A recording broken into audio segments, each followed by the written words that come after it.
Assalamualaikum warahmatullahi wabarakatuh.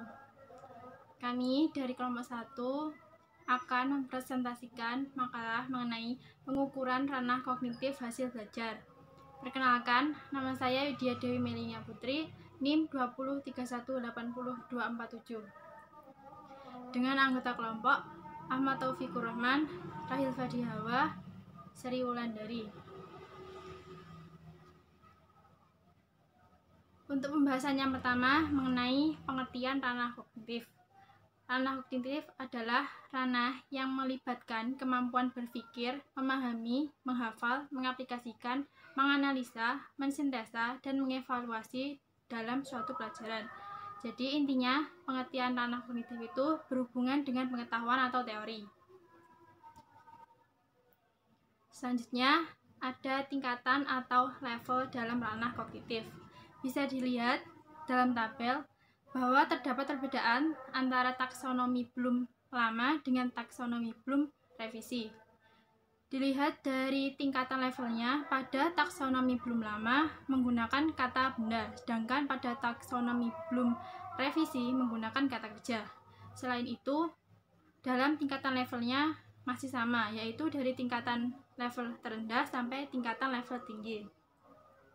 Ada juga perbedaannya, yaitu terdapat pada C5 dan C6.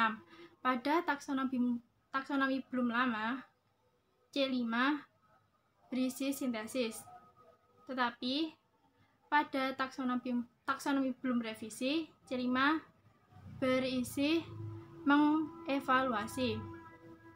Dan C6 pada taksonomi Bloom lama terdapat evaluasi, sedangkan taksonomi Bloom revisi mencipta. Pada taksonomi Bloom lama, urutan pertama adalah pengetahuan.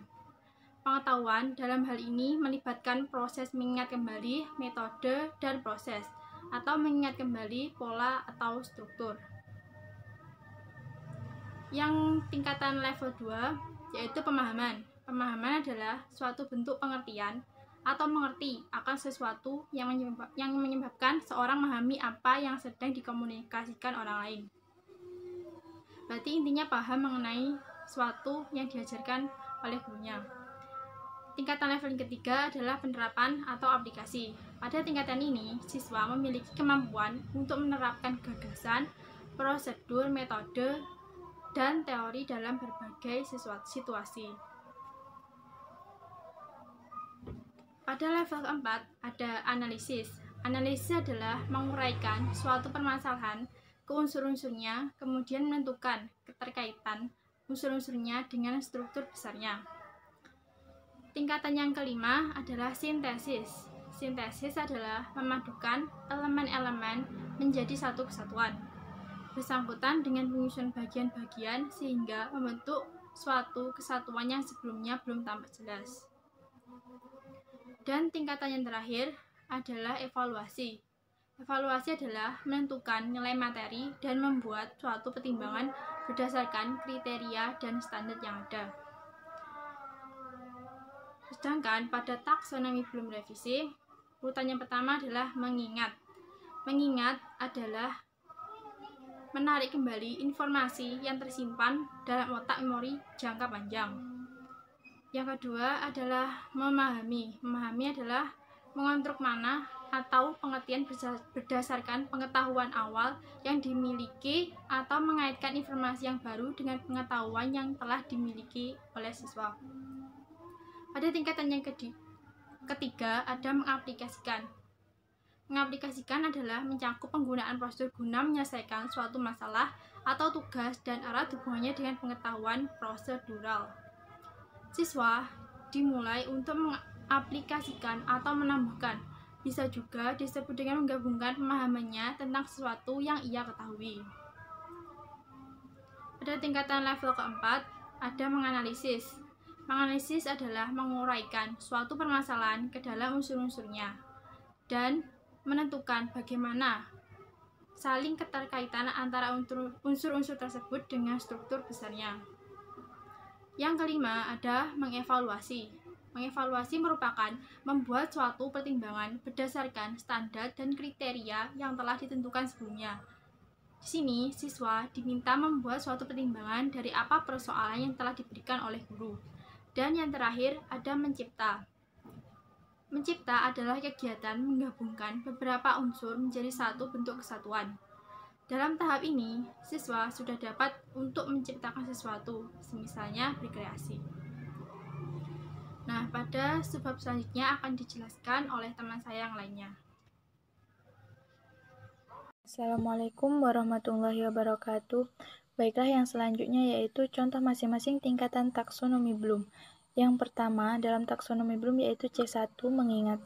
Dalam taksonomi Bloom C1 diambil kata menggambar. Maka akan ada perintah, gambarlah benda di depan kalian yang berbentuk kubus. Yang kedua, memahami C2. Misal dalam kata mencontohkan, maka akan ada perintah, berikan contoh tentang hidup rukun. Yang ketiga, ada contoh yang ketiga yaitu mengaplikasikan C3. Dicontohkan pada kata menghitung, biasanya dalam sebuah soal matematika akan ada perintah, sebuah aula berbentuk balok dengan ukuran panjang 9 meter, lebar 7 meter, dan tinggi 4 meter. Dinding bagian dalamnya dicat dengan biaya sebesar 60.000 per meter. Jika aula dicat semua, biaya yang dibutuhkan adalah sebesar ... Yang keempat yaitu menganalisis C4.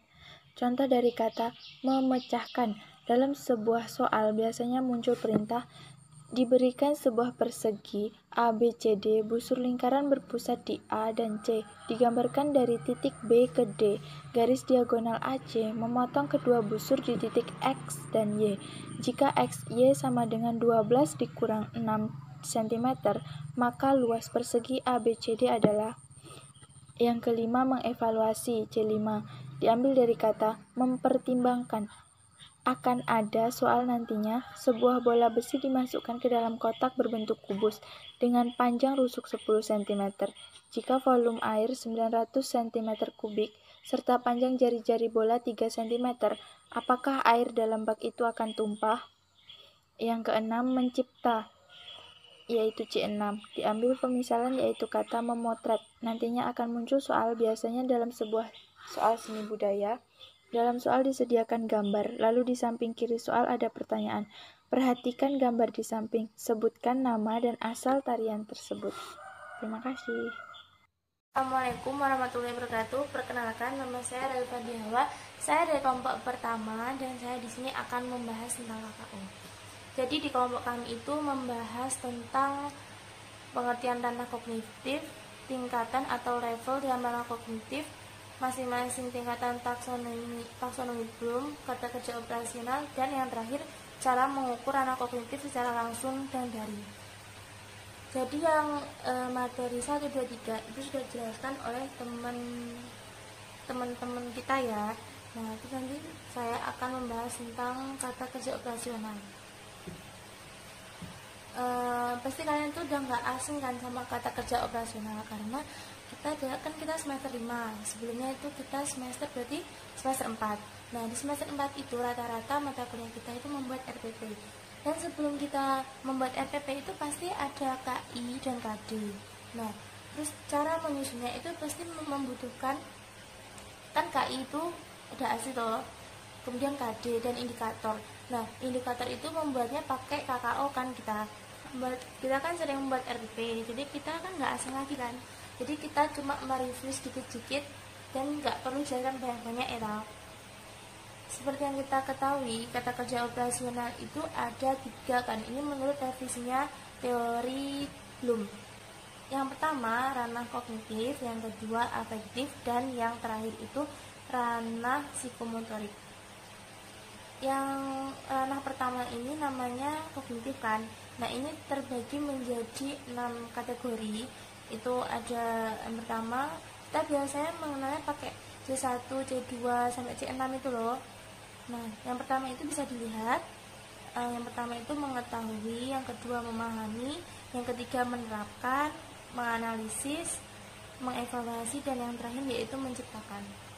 Nah, di situ ada kata-katanya ya. di makalahnya. Terus di videonya di sampingnya juga ada kan. Kemudian yang kedua itu ranah afektif. Ranah afektif itu ada 5 kategori. Yang pertama menerima, yang kedua merespon, menghargai, mengordinasikan, dan yang terakhir karakterisasi menurut nilai. Dan kalau afektif itu lebih ke sikap. Jadi kategorinya itu kan kalau menghargai, terus karakterisasi menurut nilai ini kan termasuk sikap kan ya. Merespon juga, menerima juga. Nah jadi kan sesuai gitu kan kategorinya. Terus kemudian yang terakhir ke ranah psikomotorik. Kalau ranah psikomotorik itu ada 4 pengelompokan. Yang pertama menirukan, memanipulasi, mengalamiahkan. Yang keempat artikulasi.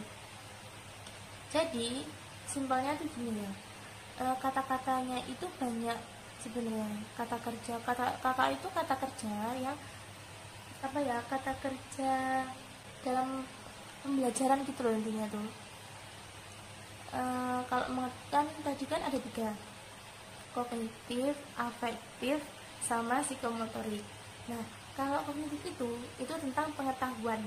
Jadi kalau karakteristiknya, pengelompokannya, terus kata-katanya, kata kerjanya itu ya jadi tentang pengetahuan.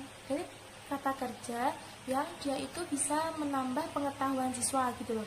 Lebih gampangnya seperti itu, menambah seperti itulah pokoknya. Yang kedua afektif. Kalau afektif kan sikap ya kan. Nah kalau sikap itu berarti kata kerjanya ya tentang nilai-nilai, menghargai pendapat orang lain. Ketika kan kalau K13 itu lebih sering diskusi. Nah nanti itu ada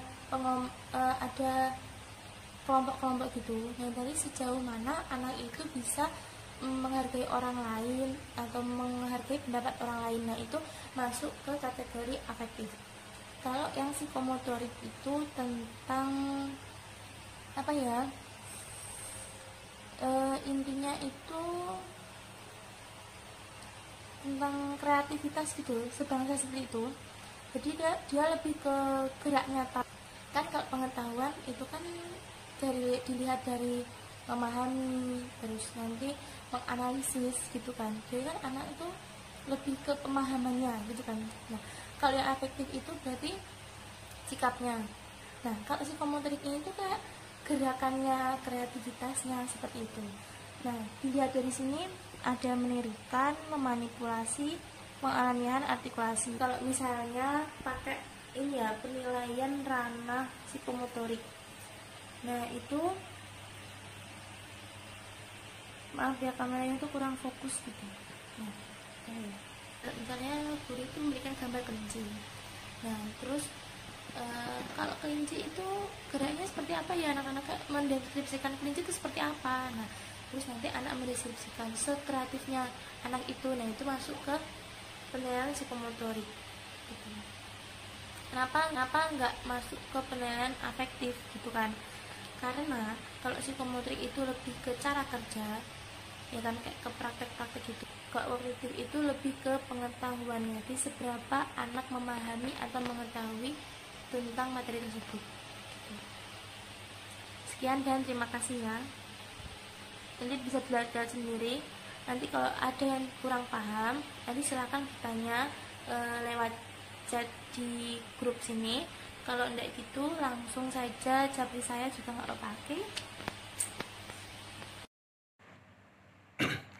Ya, saya Ahmad Taufikur Rahman.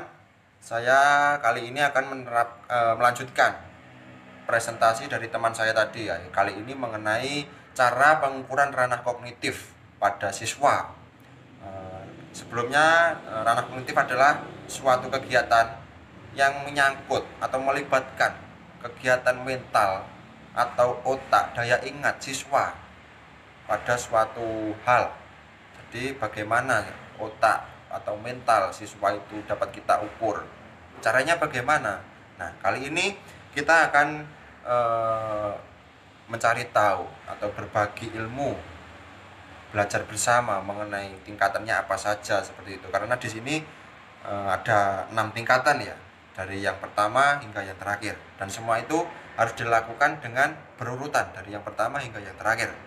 Yang pertama yaitu tingkatan pengetahuan, yaitu suatu tingkatan kemampuan siswa mengenai pemahaman dan daya ingat dan suatu pengetahuan yang sudah ia dapatkan sebelumnya. Jadi siswa itu sebelum melanjutkan pada tahap berikutnya, siswa itu harus mempunyai pengetahuan yang sudah ia tanamkan dalam otaknya, dalam memorinya yang baik dan benar, tepat seperti itu. Yang pertama contohnya ini. Di sini tuh anggap saja ini adalah sebuah pita yang panjangnya adalah 10 cm. Dan ketika pita ini 10 cm ini dibagi 2, maka hasilnya kan 5. Jadi siswa itu sudah harus tahu di dalam otaknya bahwa 10 itu dibagi 2 sama dengan adalah 5. Terus tingkatan yang kedua adalah mengenai tingkatan pemahaman. Pada tingkatan ini siswa itu sudah bisa memahami suatu pengetahuan tadi, sehingga siswa itu dapat paham suatu hal dengan tepat, dengan baik, dengan sesuai dengan porsinya seperti itu. Jadi siswa itu pada tahapan ini sudah tahu kenapa toh pita tadi yang panjangnya 10 cm ketika dibagi 2 hasilnya adalah 5. Siswa itu sudah tahu asal usulnya bagaimana seperti itu. Terus tingkatan yang ketiga adalah tingkatan mengenai penerapan. Pada tingkatan ini siswa sudah bisa menerapkan atau menggabungkan antara pengetahuan dan pemahaman yang telah ia terima tadi, sehingga pengetahuan yang telah ia terima tadi menjadi perbuatan nyata. Jadi siswa itu pada tahapan ini sudah bisa menggabungkan antara pengetahuan dan pemahaman pada kehidupan nyata. Contohnya, ini adalah sebuah pita. Pita tadi ingin dibagi kepada adiknya menjadi 2. Karena tadi sudah tahu bahwa 10 dibagi 2 adalah sama dengan 5, maka siswa itu sudah bisa menerapkan, oh ternyata ketika saya bagi pita tadi, saya bagi 2 dengan adik saya, maka karena panjangnya 10 meter, maka saya mendapat bagian 5 cm dan adik saya 5 cm, karena 10 cm dibagi 2 adalah 5 cm. Jadi siswa itu sudah bisa menerapkan dalam kehidupan nyata apa gunanya ilmu yang telah ia pahami tadi. Itu yang tingkatan penerapan. Yang keempat adalah tingkatan analisis. Adalah pada tingkatan ini siswa itu sudah bisa menganalisis, mengidentifikasi dan sebagainya suatu persoalan itu sudah bisa ia identifikasi dengan tepat, dengan baik, sesuai dengan porsinya seperti itu. Jadi siswa itu sudah bisa mengidentifikasi, oh ternyata kenapa toh 10 dibagi 2 jawabannya begini, sudah bisa mengira-ira seperti itu loh. Sudah bisa diidentifikasi bahwa 10 dibagi 2 sama dengan 5, sudah bisa menerapkan seperti itu. Yang kelima adalah tingkatan sintesis. Pada tingkatan ini siswa itu sudah dapat menemukan atau mendapatkan suatu pengertian yang baru dari hasil pengetahuannya yang tadi.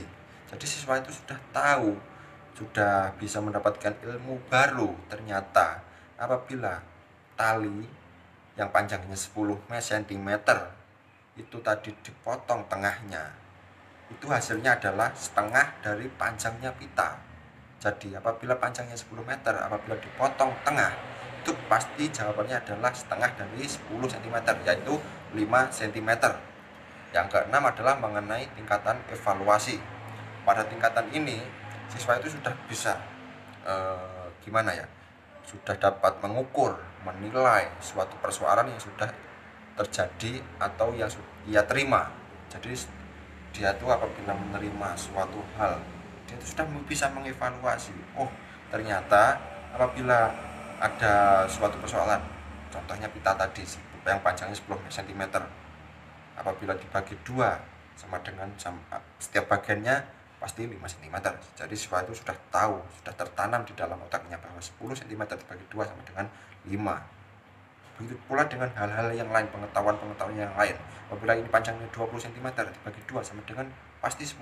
Siswa itu sudah bisa mengevaluasi seperti itu. Terus yang selanjutnya adalah cara pengukuran ranah kognitif dengan pembelajaran daring ya seperti saat ini.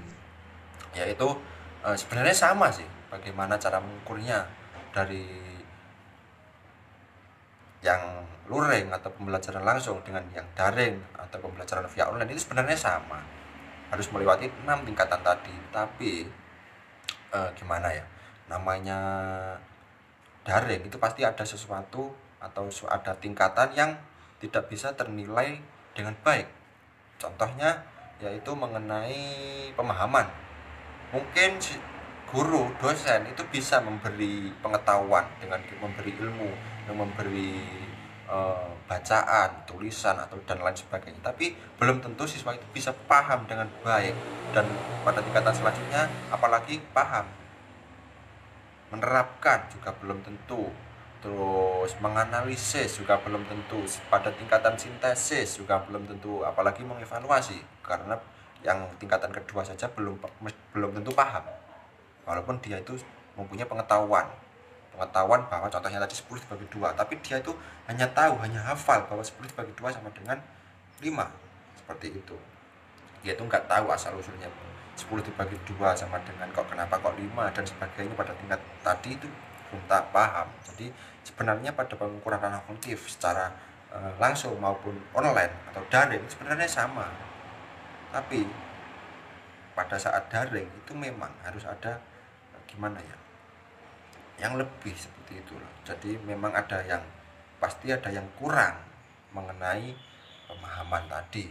Ya mungkin cukup sekian presentasi dari kelompok kami, ada kurang lebihnya mohon maaf. Wassalamualaikum warahmatullahi wabarakatuh.